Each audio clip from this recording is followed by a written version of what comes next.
everybody. This is something a wee bit different.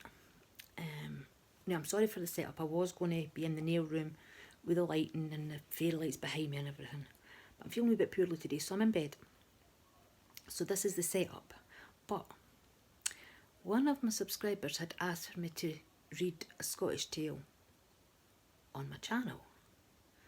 So when I came across my friend, I'm saying she's my friend, she's actually my daughter's friend, but she's my friend's daughter. I grew up with her dad and her mum, and I've known her since she was born, and she's lovely. I'm going to link to her blog. I'd appreciate you going and having a wee look, and let me know what you think. So I will link to Rebecca's blog, and you can go and visit there. So today I'm going to read this story that she had on her blog. I've asked her and she said it was okay. So this is called Fior, the Strange Death of Netta Fornario. Now, I've got my cup of coffee, I've got a slight cough, so I'm going to be drinking my coffee every now and again. I will try and remember to look at the camera and not at me. I've got Star here as well, so she might interrupt us at some point, but let's do this. Let's have a wee story time. The Isle of Iona has been a seat of unknown power for millennia. The ancient people who lived there knew this and respected the magic that dwelled within the island.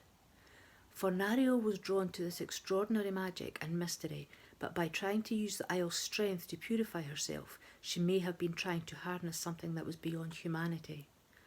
It seems that some magic is too old and strong to be controlled. On November the 19th, 1929, the Isle of Iona could have passed as a scene from The Wicker Man, when police found the body of Netta Fornario. She lay upon a cross that had been hastily carved into the earth below her, a knife fixed in her hands, another lay at her feet. The manner of her death and her motivations for visiting the Isle that autumn have remained a mystery since. Iona, a small island in the Inner Hebrides, is known as the cradle of Christianity, or I've always known it as the Holy Isle, due to its links to St Columba. In 563, the Irish monk introduced the religion to the Scots of Dalriata, the Gaelic kingdom that encompassed the western seaboard of Scotland. Now, I have studied Gaelic, but I don't know if I've said that right or not. I probably haven't. The island's oldest surviving structure is a chapel named after St Oran, who, according to legend, was buried alive in a sacrifice to prevent the walls of the church from falling down. It became a burial ground in the 11th century, and a 1549 inventory holds the graves of 48 Scottish, 8 Norwegian and 4 Irish kings. Scythen Moor, a large fairy mound, has been the scene for many Christian and pagan rituals on Iona. The ruins of an old fort. Folklorists believe it to be a place where spiritual activity is strong and the veil between our world and that of fairies is thin. Tradition claims to disturb the earth of fairy mounds was reputed to be the death of those who performed the act. It's no wonder then that an occultist like Netta Fornario would be drawn to such a place. There's a news article featured here in the blog. You can have a wee read of that when you go and check the blog out. Marie Emily Fornario, or Netta as she preferred to be known, was born in Cairo in 1897 to an English mother and Italian father. Fornario's mother died in the year following her birth, and she was then placed in the care of her maternal grandfather in London. Highly intelligent, Fornario spent her youth in boarding schools outside London and went on to attend Ladies' College, where she received a proper education.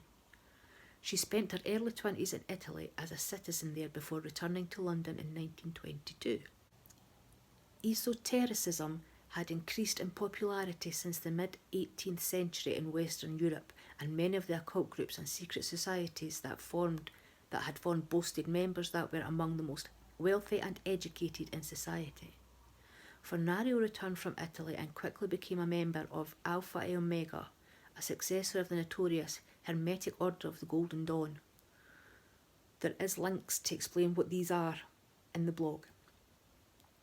The group's practices were rooted in the occult, metaphysics and the paranormal. Following practices similar to their predecessors, Alpha A Omega members dedicated themselves to practicing meditative trances and rituals that could last for days in order to understand oneself and one's condition. It's assumed that Fornario was drawn to Iona because of the connections it has in Druidism and paganism, energy that she could utilise in her own rituals.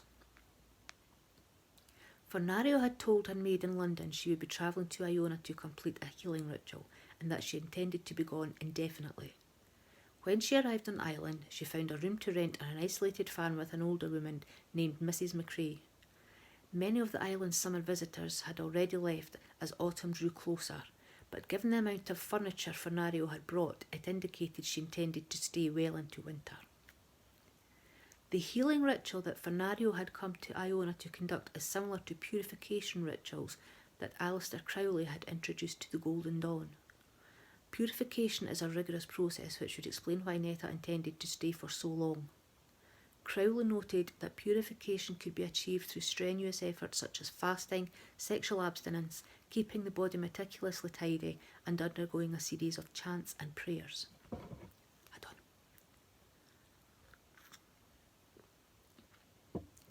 Crowley was known for his comprehensively symbolic rituals, and this differentiated his practices from his contemporaries.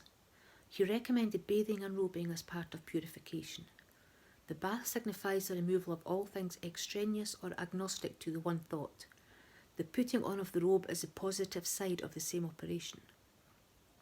Her Mediterranean features and artistic clothing made her almost alien to the local villagers, and her periods of fasting and time spent on the moor in deep trances only intensified this. McCrae reported that Fornario had instructed her to never seek a doctor no matter how long she seemed to be in a trance. McCrae, who had become accustomed to Fornario's eccentric behaviour, described to investigators that on Sunday, November the 12th, her lodger's behaviour had become paranoid and anxious. Fornario described hallucinations and a belief that she was being physically attacked from a distance. Fornario frantically packed her belongings and told McCrae she wished to leave Iona immediately. However, mainland ferries didn't run on Sundays. Then later that evening, Fornario was calm and had changed her mind about leaving the island. Next morning, McCrae found Fornario's room empty and several hours passed without any sign of her lodger. A search party was formed that evening, but it wasn't until the following afternoon that 2 local men found Fornario's body on Scythian Moor. As she was completing a purification ritual, she was naked apart from a long black robe as she lay upon a cross she had carved into the dirt.